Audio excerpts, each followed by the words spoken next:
weren't sitting by the Starting better.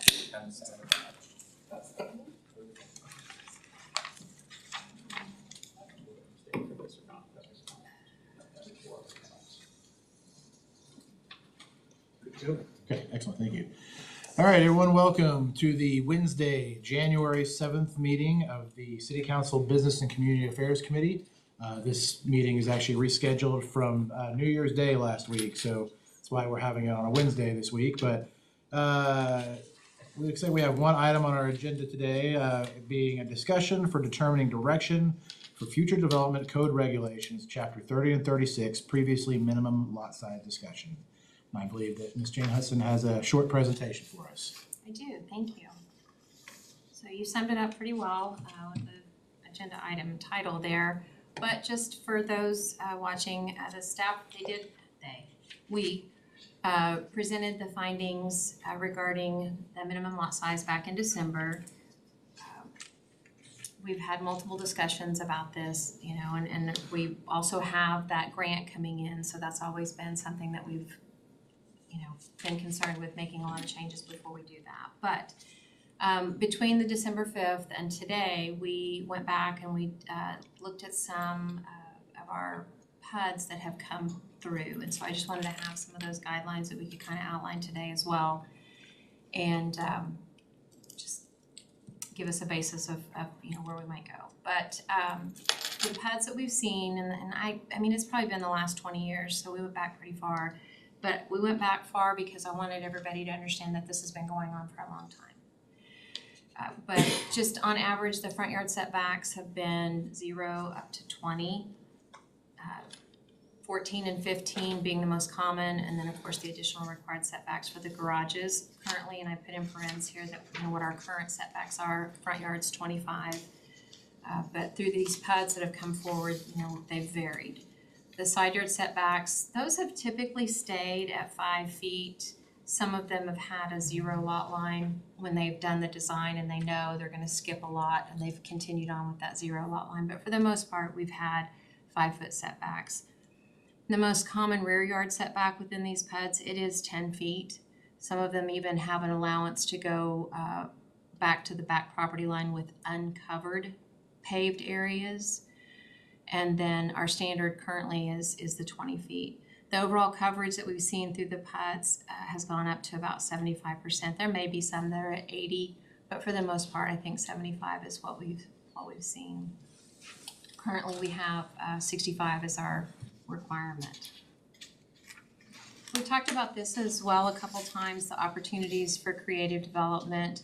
We've talked about the short form plat process, allowing the larger lots within, and we see those within the core area, already having infrastructure provided to it. But we've seen some of those opportunities where they can process a short form plat and create 2 lots, 3 lots out of a larger lot that's been left over. And then also we included the PUDs and the SPUDs because that is our opportunity for creative development that we have right now, right?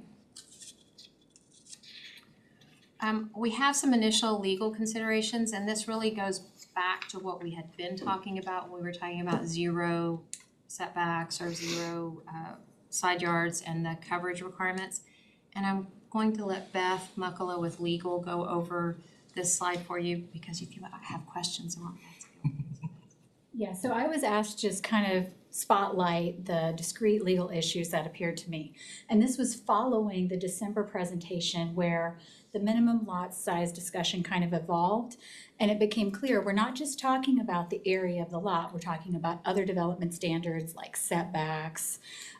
So the first thing, and it's really what I put in the staff report is really summarized well here. The first biggest thing I noticed was, hey, those numbers that we're talking about are all the numbers that literally the BOA is charged to enforce and vary. So if we don't have numbers, what are they doing? So we need to think about how we're impacting that process and how they would function in a situation if we were to move to a recommendation only standard. So that's the first one. The second is just a matter of zoning enforceability. And the word zoning is very important here because we talked about administrative only processes. Well, City staff isn't empowered to give statutory notice and a public hearing to enact a zoning change. So if people are determining their own numbers and they're bringing it through that process, we don't have something that can be enforced through zoning. It doesn't become zoning. So that's another thing to think about. And the third thing is, and this is actually probably the one that's on everyone's radar to some extent, if we make it recommendation only and we make it administrative, what is staff using to evaluate? What are the parameters we're going to give them to know this is when they can say to an applicant, we need you to do this in order to protect the city's interest here or this commercial buffer there. So there's a lot of those little things. I just wanted to summarize them quickly. I'll throw it back to Jane, but I'm happy to take any questions now or later too. Well, I think you highlighted the reason why it's come back today is as we I used the analogy last night, pulling threads. As we start to pull a thread, it's like, you start to unravel and more threads come out, more things you've got to chase down. And so we kind of had, Ms. Hudson, Ms. Muckala, Ms. Hawkins, if she's over there, we had a brief call over the break, just talking about, what's the real world applicability of what we're trying to do here. And so I think, taking a couple steps back, looking at all the issues and all the potential pitfalls is kind of why we're back here today. So.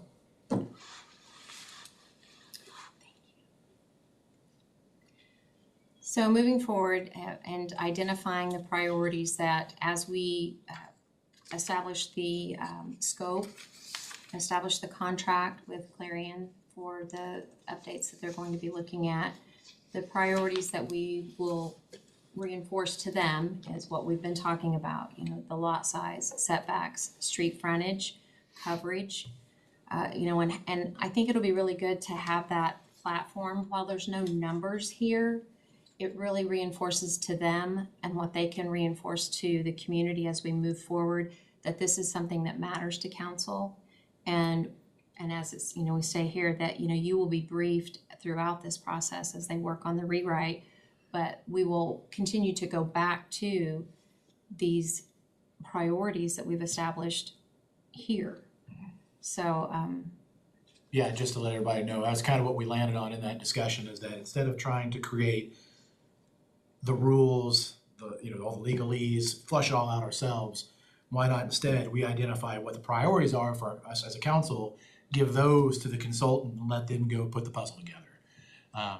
For me, it's not just residential properties. The more I thought about this, we should be talking about commercial properties as well, which is a whole nother bucket of worms that could potentially take 5, 6, 7 of these meetings, and it seems counterproductive to just sit here and rehash the thing over and over when we're hiring a consultant that is tasked with doing exactly what we're trying to do here today. So identify priorities, make sure that it's codified is not the right word, make sure it's established, given to the consultant, and then cut them loose. Councilmember Grant. I was going to ask for the technical committee, what might be the timeline for assembling them? Like, we have to do the contract with Clarion. Is that like a month-long process just to get that contract?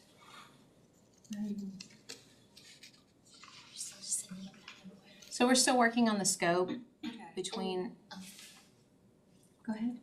We have some questions for HUD when it comes to contract language since we're using federal dollars. So they're closed for the holidays. Yeah.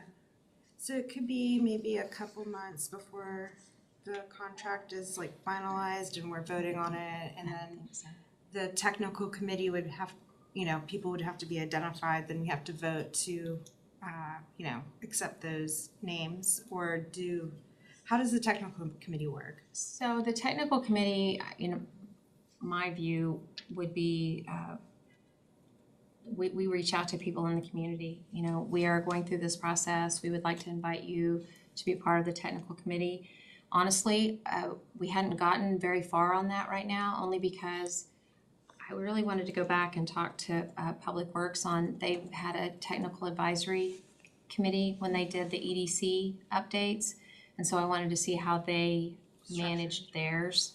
And if we have that type of committee, then we will be saving time and money over time, because we wouldn't have to have staff after hours taking minutes for those meetings, and that's really the goal. We wanna be able to have it during the day, and if So we we wanna. wouldn't have to vote on those names, this would be something staff puts together with identified folks. And yeah, I mean, we're welcome names, please, but we just didn't want it to be something that had to be a public meeting that we had to advertise and have minutes. Well, and from my perspective, this one's a little bit different than a lot of our other citizen-led committees in the Yeah. fact that we absolutely have to have subject matter experts and really only subject matter experts. Nobody that wants to talk politics or agendas and things like that. This is really just black and white zoning ordinance, how we accomplish a lot of the goals the council has, but without the politics involved. Yeah, like, I would assume somebody who knows, who could see pitfalls. Yeah. Because they're used to going through this type of. And I know we're all giving it our best here trying to tease this out, but we're not the consultant. We're not the registered professionals that do this for a living. And so I don't think we're gonna come up with the best solution in this meeting. And that's not to discount anybody's input or their expertise. I just think we've got somebody coming online that has that expertise, and so we should defer to them where possible. So could that be potentially late spring, early summer when that committee is reviewing the priorities and the drafted standards? Probably Um, late spring, early summer. Well, we'll do a code diagnostic first. So the very first stage will be meeting with staff. So they'll meet with staff, planning commission, you guys, pretty much anybody who's seen as like a stakeholder for development in Norman to go over what issues we already have in our codes, like what we're aware of that's not working well. Then they'll do a diagnostic report that goes kind of section by section of what needs changed, not necessarily like, oh, we're gonna change 10 to 5, but these are the areas we know are not working well or that conflict with another section. And then there will be a public review of that. So people can give comments on it, but it won't be edited after that. We'll just move right into drafting once we get feedback on that. So And then after a draft is finished, then there's a technical committee reviewing it. And then, we just got AIM over the line.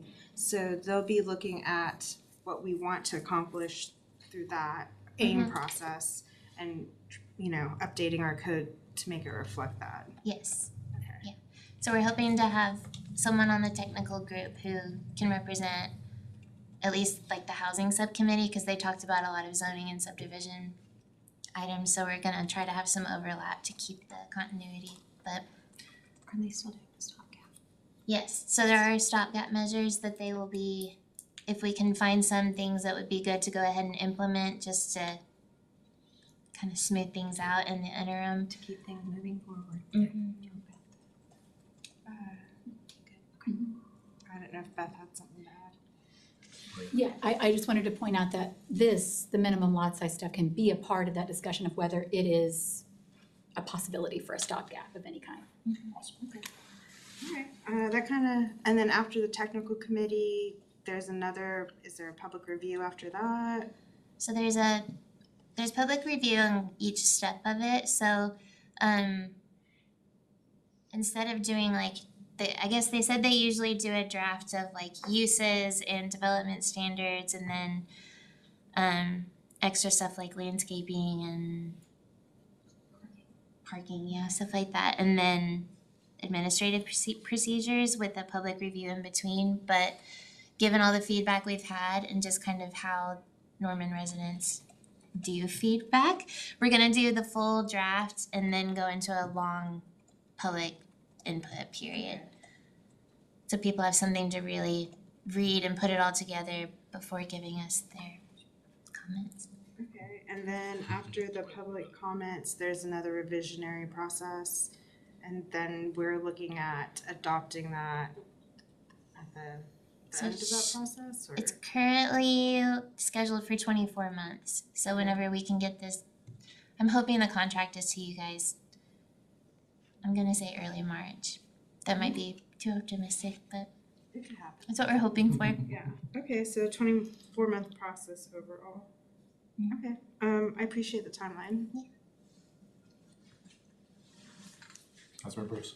Just trying to acclimate myself, so like my ward, let's say you have an existing addition, and then you have homeowners, you know, it's everyone bought into a certain concept, and then the houses are a certain distance from the street and a certain distance from each other.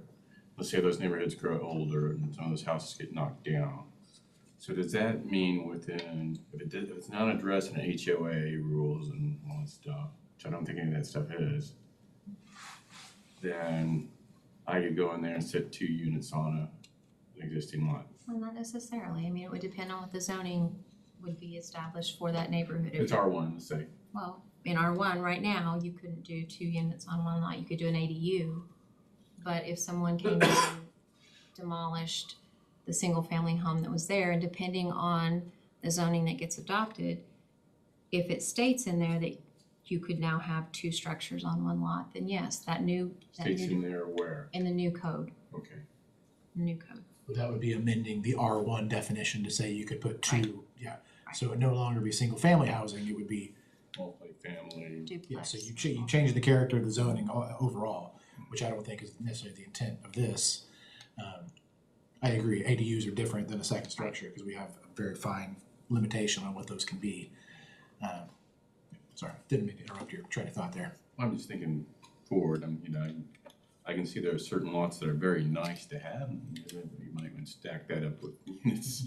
You know, the others are not so nice in existing neighborhoods, so. Well, I think a lot of this is geared towards new developments. I mean, that's how we've kind of talked about it, that if you're gonna do a fresh, out-of-the-box development, and you don't wanna have a minimum lot size, that's the new development. That's not an established, existing neighborhood. It's kind of, so it's like, it's trying to make the best of both worlds here.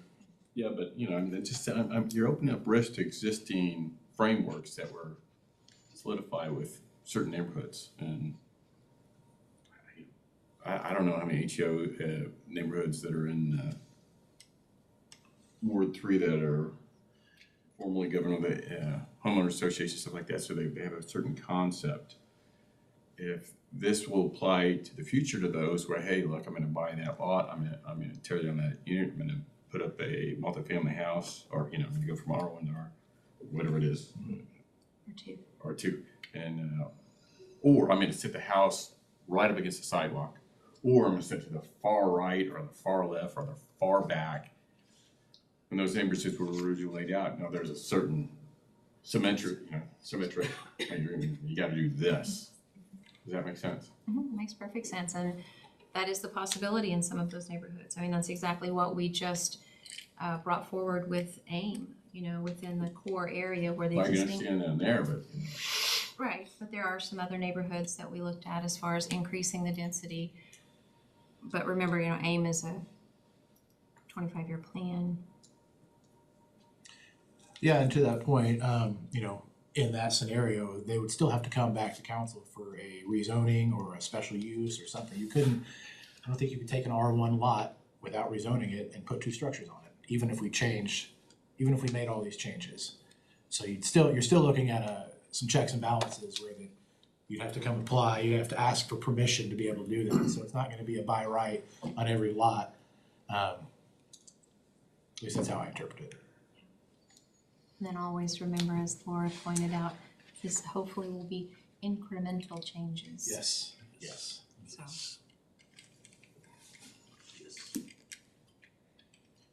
Well, as far as priorities go, I kind of distilled it down into 2 buckets for myself. You guys tell me if there's any cries of outrage with this, but I wanted to say no minimum lot size if possible, and to make everything as many things as possible recommendations instead of requirements. Now, I know we'll have to have a requirement on a setback, probably on a side setback. Probably have to have a requirement on frontage, just because you've got mail, you've got fire, you've got things that need to have a certain amount of frontage to be able to access that property.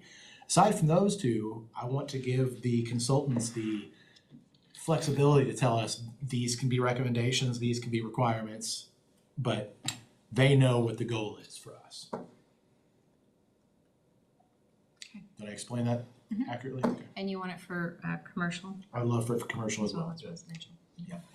Because I think we're seeing now that the parking is no longer required, we've got a lot of, very unproductive, large, unused parking lots that could be, split off, redeveloped. You see like a Scooter's Coffee go into a parking lot. You see just a lot of these uses that, again, why should we tell Scooters what their minimum lot size should be? If they can make it work, let's make it work. So. Okay. Any other thoughts on that? Okay, love it. Well, if there's nothing else, are we gonna see any kind of document at the council level, or is this good enough to establish the priorities? Do we need to vote this as a resolution? What do you think would be the next best step to get this kind of, I'm gonna use the word codified, but just get this formalized, I think is a better way to put it. I mean, you could bring it forward as a resolution, I guess, if that's what you wanna do. I just wanna make sure that it outlives this iteration of council. I mean, I don't want, this is a 2-year process. Don't know that any of us will be here in 2 years. And so I wanna make sure that the priorities are set and established in a document that can't be ripped up, basically. Future council could pass a different resolution that would undo this, but I think. It's gotta be here. It's gotta be here. Oh, I mean, if I could just add, it does not have to be in a resolution Okay. to form, to be input. I know that this process is going to involve lots of meetings, and again, you might not be the person in the chair at the time, right? So, I mean, I would definitely encourage, whenever you have any idea that you want passed on, that we can form some kind of system where we are gathering that input as it comes in, and it's all part of the body of information that makes it to the consultant. You can pass a resolution, absolutely, but as you know, I mean, you can't bind a future council with a vote any more than anything else. But- For sure. So, I mean, you can do it that way, but we can definitely do a more administrative system for just inputting it and cataloging it too. Well, I'm open to both paths. Yeah. Just wanna make sure it gets done. That's all I really care about. So, This has got another yeah, Councilmember Bruce. application. So if I wanna do something different, related to building on a lot, what's holding me back now, but coming before council and asking for a particular thing? Nothing. You come forward now for a rezoning. If you were doing a single lot, you would be a simple planned unit development. But a lot of feedback we got during AIM was people would rather have more things by right than having to go to council and spend money in 90 days and Yeah. or 6 months for final planning, I guess. Because to do that, Spud, you're hiring a zoning attorney, you're going through a 90-day process of planning commission, council, be like, there's a lot of time and expense involved with that. And just like everything else, time is money. So you're talking about developments and especially affordable housing, those costs are passed on to the consumer. And so if we want to create more affordable housing, take as many barriers out of the way as possible to grease the tracks, for lack of a better word. I understand what you're saying. I'm just looking at it from all over, For sure. not just one aspect. So the other side of that coin where there, I can understand certain places, I can understand that allows you, other places I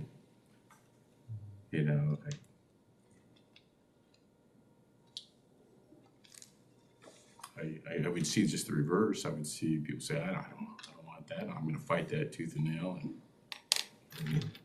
For sure. Well, like I said, I think this is mainly geared towards newer developments in neighborhoods, things that haven't been created yet. And currently, right now, our minimum lot size is 6,500 square feet. It depends on the zoning. Okay. So it's R1. 6,000 and then 5 for R2. So 6,000. So they have to build a 6,000 square foot lot. We've seen that that's not always necessary, and so just again letting the market. I keep using that phrase, letting the market tell us what they want to build. So.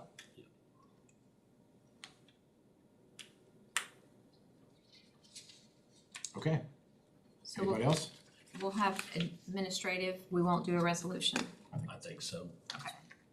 Just wanna make sure. I think that was the through with, Yeah, I guess you know what I'm saying, without getting a stop for somewhere. sure, for sure. Okay, well, I think we've got clear direction here, so if you need anything else from us, just please let us know, but if that's it, this meeting is adjourned. Thank you. Short and sweet, love it. Thank you, staff. Thank you. Maybe I'll stop using all my questions on phone calls with you during the day, so maybe I'll have one for these meetings. Yeah, I don't mind doing the homework